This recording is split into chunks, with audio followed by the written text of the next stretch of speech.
What's going on, guys? Your boy Amazing here. We're back with another video, and in today's video, guys, we are here with the Revisiting November Festivals video. So, guys, this is a highlight from the Sacred Treasure podcast. If you guys don't know, we do the Sacred Treasure podcast every Wednesday, but we might change it depending on the new global sync day. But yeah, no. So in today's video, pretty much we discuss, revisiting each of the November festivals, how much of an impact did they have on the release versus now, and how they kind of are nowadays. Yeah, in anticipation for the new Lancelot Novemberfest coming very soon, guys. So yeah, man, I thought you guys would enjoy this video, and so I kind of clipped it down to the part where we're just talking about the Novemberfest. So hope you guys do enjoy, and yeah, we'll see you guys on the next video, guys. Yeah, so Escanor was the first one, the one Escanor. Yeah. Yes, sir. For global. First anniversary for global, but first Novemberfest for JP. Or, I guess, yeah, the first November festival. This was like the first. Yeah, like, yeah. We're kicking off end of year festivals. Yep, yep. And, yeah. Still yet to get a LAR, still yet to get anything like that. But, like, back then, I mean, this card was absurd. I think when we read the information on this, we were like, yo, what? You're like, yo, flood? Excuse me? 0.8% additional damage for every percent of remaining HP. We were like, damn. Bro's doing extra damage for having more HP, or, like, a higher percentage of HP. And then yeah, what do you have to say? Oh, he has done irreparable damage to the game, bro. He has. They spammed this skill, right? They spammed this skill now. Yeah. And then even back then, this was a strong card for Escanor. It was, even though it was just flat attack, like this was a strong card. We were like, damn, like he got a single target as well as a 600% attack. That's a lot of percent. And then yeah, this I think was insane. Like first death ultimate, double damage on the ult at 6/6. Like yeah, it was pretty absurd, right? It is scaled up like crazy too. Like if anything, like I don't know, people say like dupe dependent characters were really like when like Bond dropped, I guess like 6/6 you got rupture and stuff. But like bro, this was double damage at 6/6. Like this is absurd, Like this is like you killed two. This is like a guaranteed double kill right here with this ult, which is back then insane. So yeah. Invincible Avatar, the one Escanor. Also, like, I think the time frame when the one Escanor came out too was like very hype. We were just getting to the story part where it was Assault Melee versus the one. So we were like, yo, like, we're gonna get the one Escanor and then Assault Melee end of year. And that's exactly what happened, Yeah, they tied it up. So. You need to remember as well, when they revealed Escanor's live stream, you could see Assault. He used the yeah. Yeah. Melee, so that's the first thing in the model. Like, yo, he's there. You were like, oh, Assault Melee, yeah. Yeah. So hype, man. Back then, peak time playing Grand Cross, man. Very, very hype. The first, like, because this Escanor, like, we obviously had, like, Green Escanor. He had his time, and I think at that point he was starting to fall off, but this was, like, a new level of power when he came out. He was just absurd, man. And then even his passive, like, it still is, like, if they did an LR and did what they do with DN where they give him a lot, like, he could actually be good again. Like, because his passive was not bad, and for his time was absurd. He pretty much had, like, it was, like, cycling through stats. So you go up in stats, and then you would go down. And it, like, made sense for Escanor, like, high noon, you do an absurd amount of damage, and then it goes back down past, like, noon. So this is a very, like, it made sense to his kit, too, which I like. I like when they do that. And then, yeah, and it was a great debuff as well. So even back then, no buff strip on him. Like, yeah, debuff immunity too. Like, yeah, he was cooking. He was cooking. Yeah, I love the one Escanor. It was a good unit. Okay, so moving on. Oh yeah, and I guess his Holy Relic. Let me mention that too. I forgot. AC mentioned it. But yeah, his Holy Relic, one of the worst ones because they did this one early for him, which was definitely an issue for him. But yeah, ignore 30% enemy defense. I mean, ignoring 30% defense, not doing too much in PvP, unfortunately. So, yeah. So the next one was Mr. Chad King, which is crazy because it doesn't feel like Chad King was the second Novemberfest, right? It's like it does not at all. It's like I feel like the gap from the one Escanor and Chad King felt like way longer than it actually was, and it wasn't just a year. Felt like it actually was, which is insane. So, do you remember how they revealed him? I forgot what was it again. It was a random patch notes, and it just had King's ticket in the artwork. Oh, did they? Oh, yeah. Damn. And then everyone got like hyped. We're like, oh my god, it's Chad King. I remember like I because it's in the rewind. Like yeah, everyone was like, wait, that's Adult King, bro? What? Hello? Yeah. And I think by this point as well, we didn't have like, because this would have been the second year, we didn't have like the full-on like certified like, oh, this is a festival coming at the end of the year, right? We figured, okay, it might do the same as last time, but like it wasn't guaranteed, right? And yeah, this dropped, and it was like so far ahead of time, right? Like totally Bond. Oh yeah. Like this king was insane. So this was after Purgatory Bond, though, right? So they definitely made this character to stop Purgatory Bond, which I think third festival for it. Third festival it took to stop him, right? Which is crazy to think, but even then, like.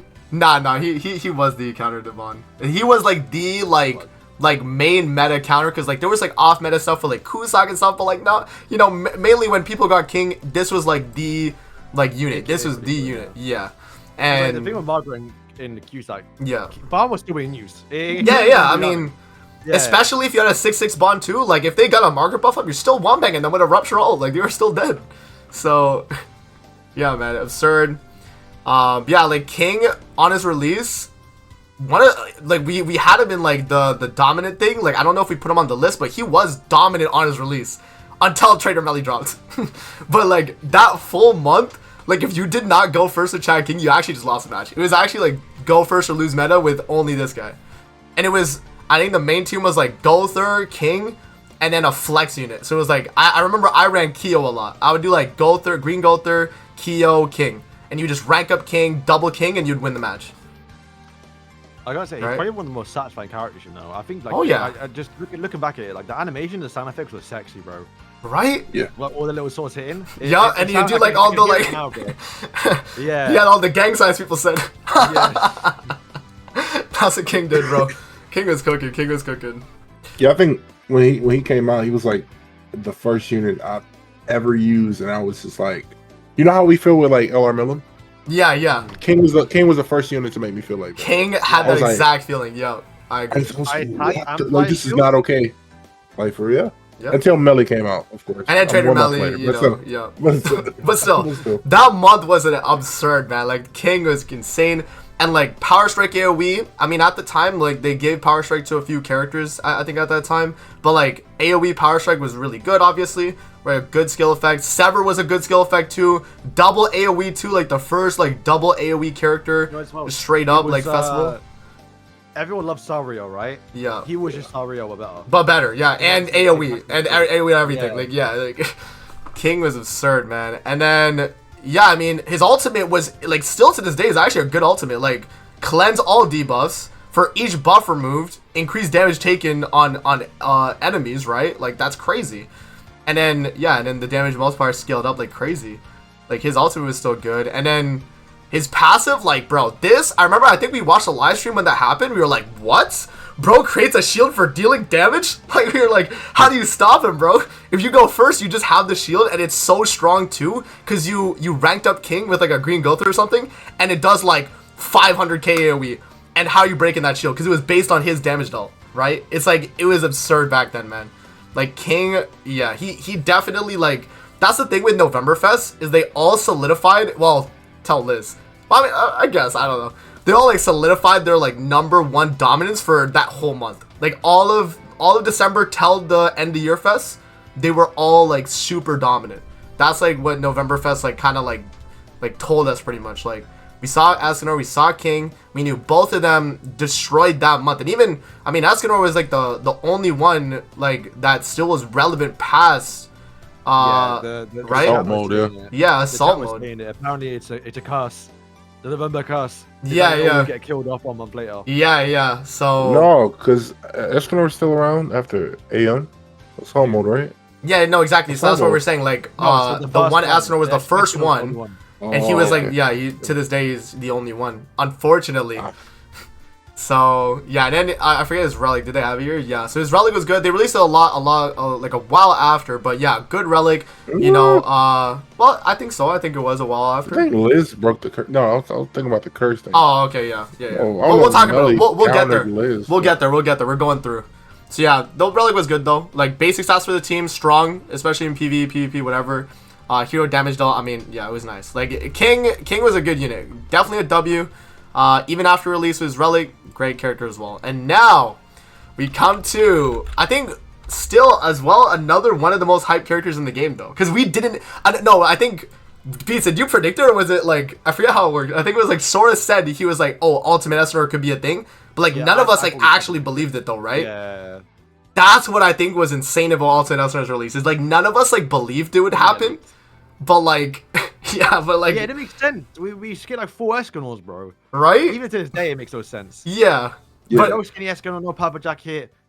Yeah. No any other move from Escanor. Just straight towards the end. Straight to Light Escanor, man. And like base form Goku, and we go all the way to like all the way to freaking Super Saiyan Blue. Yeah, like it was crazy, man. And this Escanor, the moment he dropped, it's the same syndrome though. It's literally the same thing. Like the first, like all of December till the end of year drops, Escanor was super dominant, beyond dominant. Yeah. Bro had, so we remember the one Escanor single target, right?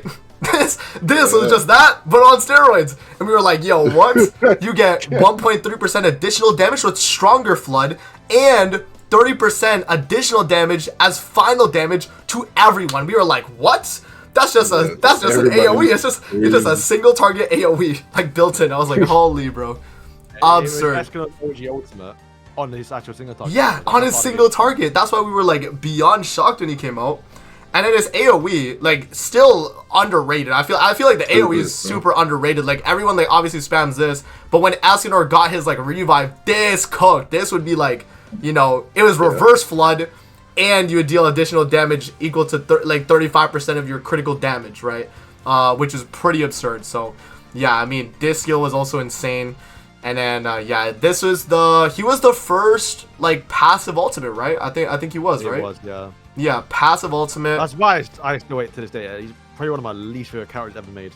Yeah, like I don't know, that ultimate really ruined it because like yeah, you know, you see all the YouTubers and all you lot like having 6-6 popping off, and I have him on 1-6. Yeah, that's the thing. It was a major difference in PvP when you had a 6-6-1 versus a 1-6, because in the 1v1 mirror match, the 6-6-1 has 4 and the 1-6 got just that 1, you know, on the revive. So it was a yeah.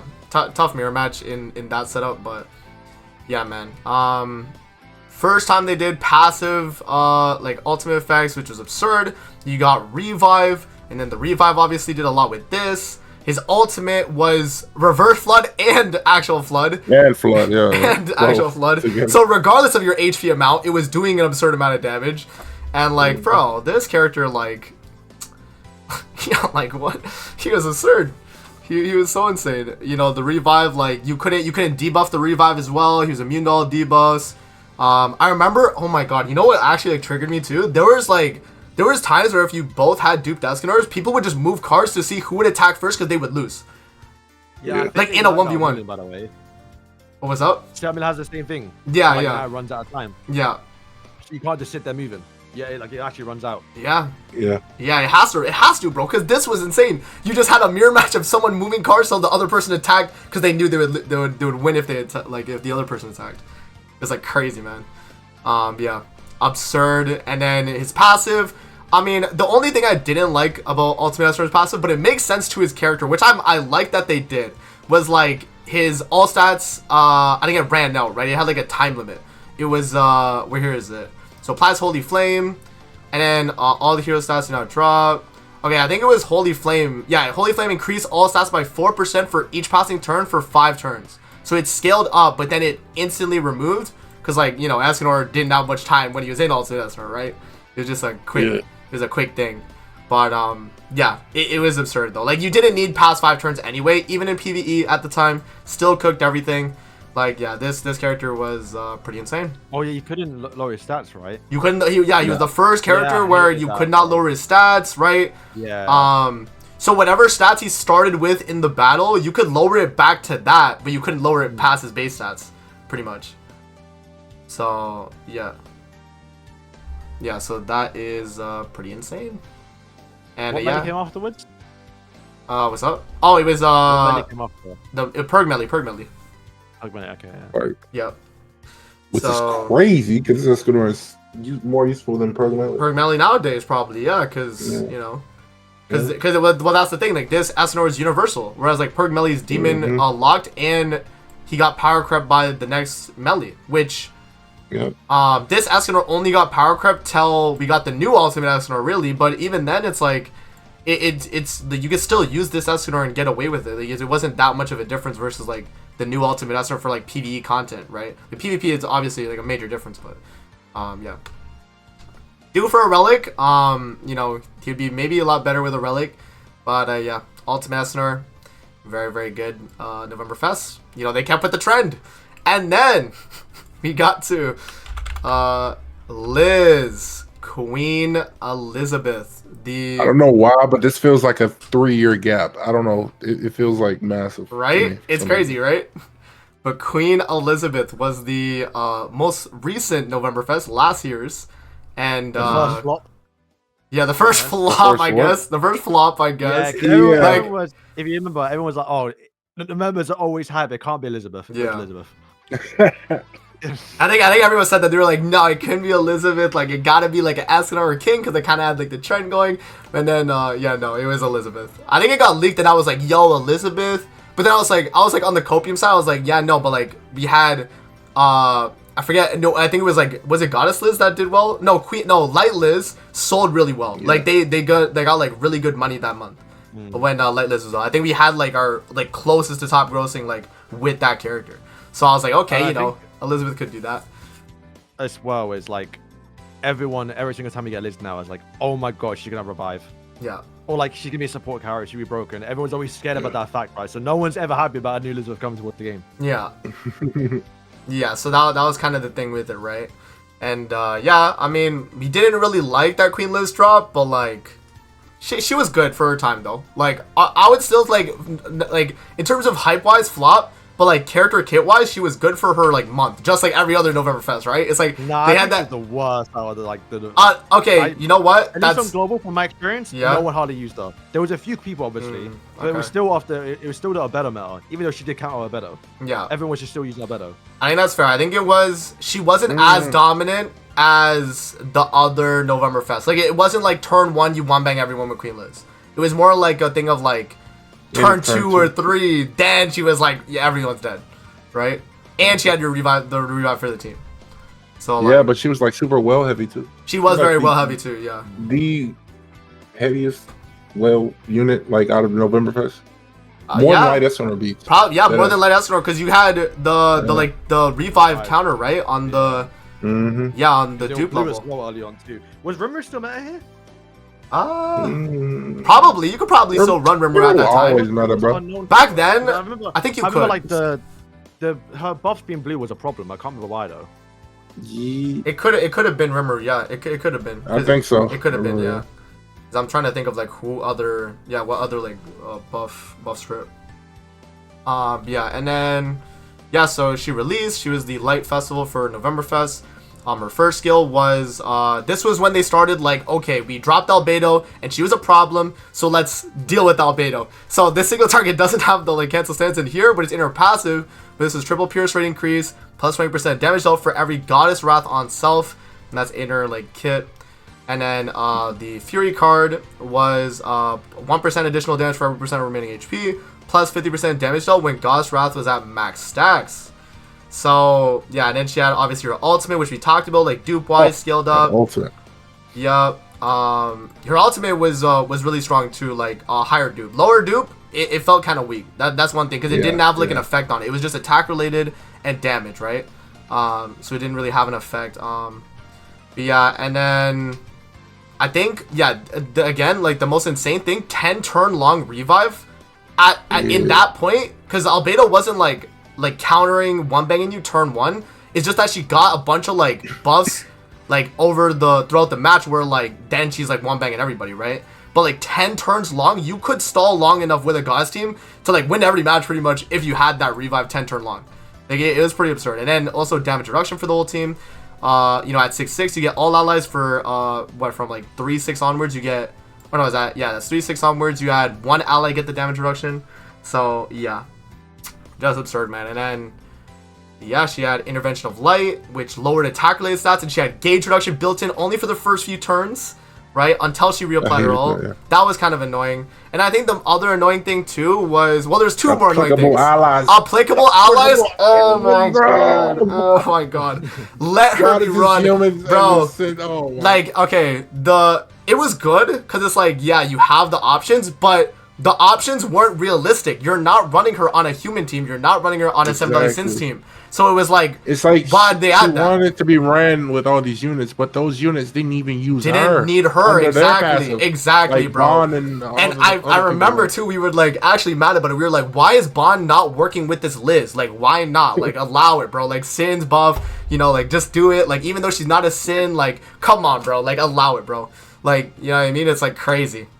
And then, the thing is too, like, even with the last light Liz, she still had, like, she had kind of a similar thing with applicable allies. I think it was Archangels and then Sins, right? But she still benefited even though she wasn't an Archangel or a Sin. You know what I mean? Like, the last light Liz. But this one didn't. Like, well, she did, but, like, she didn't, like, benefit from everyone else of helping her out, I guess, in the sense, right? And then another thing I didn't like about this list either was the Goddess Wrath applied after you used your skill, not before, right? That's how it worked. So it was like, yeah, because once you got 4, it was after you used your 4th skill, you got the 4th one, and then the turn after you could like do your damage, or the turn, like the same turn, if you had the 4th one, then you would do your like max Goddess Wrath stuff, right? So yeah, that was kind of a turn off as well. I don't know, a lot of the stuff would like didn't feel like, they definitely could have like made her way more broken, I guess, in the sense. But I guess they saw this and were like, yeah, let's not do too much more than this. But like, man, I was just like, yo, come on. Yeah, that was definitely like the worst thing though. Applicable allies, like, why say humans and Sins if we weren't gonna run it, y'all? Yeah, and oh yeah, and then yeah, AC makes a good point actually. It was only counted for using attacks as well for getting a Goddess Wrath, and not for using a skill at all. Like, if it was using a skill and you Margaret buff turn 1 and you still get a Goddess Wrath, oh my gosh, this character would be so much better. Like, I don't know. This was the first Novemberfest they held back. That's why I'm a little hesitant about Lancelot. Like, hopefully they don't hold back too much. Nah, Lancelot. I think Lancelot could be better than Melee, bro. I think, wait, Beast, there was also like, I swear there was a thing like that. I don't know if it was Lance. I saw something about it though, where like, it wasn't the Netmarble employee guy, but I saw something about him say, like, Lancelot's a more unique character or something like that, right? It was like something along the lines of that. But in practice, yeah, it didn't like. So I don't know. Is it gonna be the same thing as Liz, where it's like maybe high Doopy's really good, or like Lancelot's not same as Liz. No, I know. I'm just saying like kit. I'm just saying like kit wise, like in terms of like not being like absurdly like dominant, I guess, you know what I mean. But I don't know. I mean, I'm holding out for Lancelot. We'll see. But yeah, Liz was the first one that wasn't like just outright dominant, but she was like that whole month. I would still say God's team was the best team. Like regardless of like, you know, the things I disliked about her kit, like she was still, you know, top tier if you had her high dupe and all that. So yeah, I guess she's also due for a relic too, just like Ultimate Escanor. Both are due for relics. Yeah, I mean, we'll have to see, right? But that is the Novemberfest retrospective, guys.